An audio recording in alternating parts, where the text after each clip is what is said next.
मर्यादा पुरुषोत्तम भगवान राम की तपस्थली पवित्र नगरी चित्रकूट धाम में अंजलि ननंद हनुमान का एक ऐसा अनोखा मंदिर है जिसमें जल की धारा पहाड़ से निकलकर हनुमान जी की बाई भुजा को स्पर्श करते हुए नीचे पाताल में समा जाती है।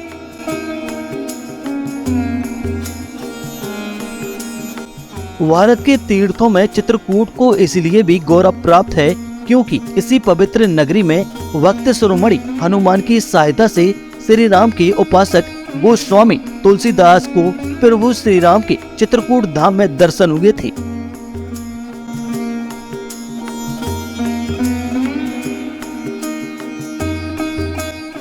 उत्तर प्रदेश की सीमा से लगे मध्य प्रदेश के सतना जिले में चित्रकूट धाम के हनुमान धारा मंदिर की बात ही निराली है।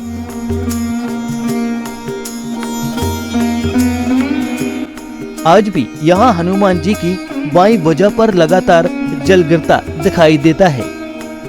इस धारा का जल हनुमान जी को स्पर्श करता हुआ बहता है, इसलिए इसे हनुमान धारा कहते हैं। यह जगह विंध्य पर्वत माला की शुरुआत में राम घाट से 4 किलोमीटर दूर है। यहाँ पहुँचने के बाद पहाड़ी पर आपको हनुमान धारा का मंदिर देखने के लिए मिलता है।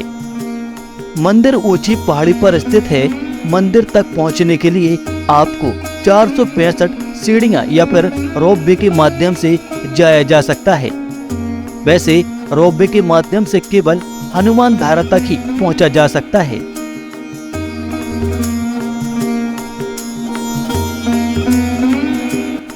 हनुमान मंदिर के ऊपर मां सीता की रसोई है, जहां पहुंचने के लिए 100 सीढ़ियों को चढ़ना पड़ता है। कहा जाता है कि यहाँ पर माँ सीता ने 5 ऋषियों के लिए खाना बनाया था। वो बताते हैं कि चित्रकूट 84 कोस परिक्रमा के 5 क्षेत्र से यहाँ पर 5 ऋषि पहुँचे थे, जिनमें अत्रि, अगस्त्य, सुस्त्रीक्षण, सरभंग और वाल्मीकि ऋषि यहाँ पहुँचे थे, जिनके लिए माता सीता ने कंदमूल फल खिलाए थे और भोजन बनाया था। इस कारण इस स्थान का नाम सीता की रसोई पड़ा है। कहा जाता है कि जो श्रद्धालु हनुमान जी के दर्शन करने हनुमान धारा पहुंचते हैं, वह सीता रसोई के दर्शन कर भी पुण्य लाभ प्राप्त करते हैं। शास्त्रों में ऐसी कथा मिलती है कि भगवान राम के अयोध्या में राज्याभिषेक के बाद एक दिन हनुमान ने भगवान राम से कहा कि हे प्रभु, लंका को जलाने के बाद उत्पन्न गर्मी मुझे बहुत कष्ट दे रही है। तब प्रभु श्री राम ने मुस्कुराते हुए कहा कि हनुमान, आप चित्रकूट पर्वत पर जाएं। वहां आपके शरीर पर अमृत तुल्य शीतल जलधारा के गिरने से आपको कष्ट से मुक्ति मिल जाएगी।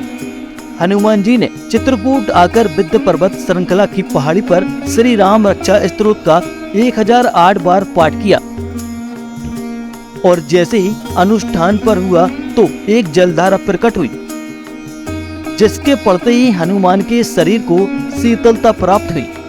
इसीलिए जलधारा को हनुमान धारा के नाम से जाना जाता है। धारा का जल पहाड़ में विलीन हो जाता है। इस धारा को लोग प्रभाती नदी या पाताल गंगा भी कहते हैं। हनुमान धारा के बारे में एक और कहानी यह है कि लंका में आग लगने के बाद अपनी पूंछ में लगी आग बुझाने के लिए हनुमान इस जगह आए। कहा जाता है कि भगवान श्री राम ने हनुमान से विनती की जिससे कि उनकी पूंछ की जलन मिट सके। तब श्री राम ने अपने बाण के प्रहार से पहाड़ से एक पवित्र धारा निकाली। चमत्कारिक पवित्र और ठंडी जलधारा पर्वत से निकलकर हनुमान की बाईं भुजा से होते हुए पूंछ को स्नान कराकर नीचे कुंड में चली जाती है।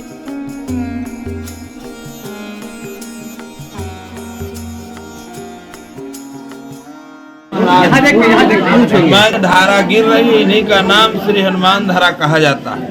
हनुमान जी महाराज को भगवान राम जी महाराज ने यहाँ पर स्थान दिया लंका जलाने की ज्वाला शांति के लिए।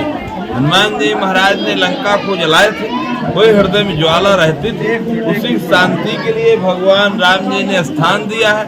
बाण मार करके धारा दिया, निरंतर गंगा मैया इसी गति से चल करके सेवा कर रही। ऊपर से नहीं पता कहाँ से गंगा मैया आती है, स्थान के बाद कहाँ जा कर के समाप्त हो जाती। स्थान के अंदर गंगा जी का दर्शन और प्रभाव।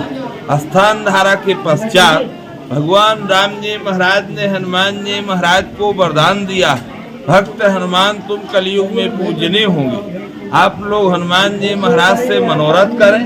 हनुमान जी महाराज अन्न धन दूध पूत शक्ति भक्ति बल बुद्धि के देने वाले, अष्ट सिद्ध नवनीत के दाता, असवर दीन जानकी माता। इनको माता जानकी जी का आशीर्वाद, ये नियम, ये महात्मा, ये हनुमान धारा की जगह है। बोलिए हनुमान धारा महाराज की।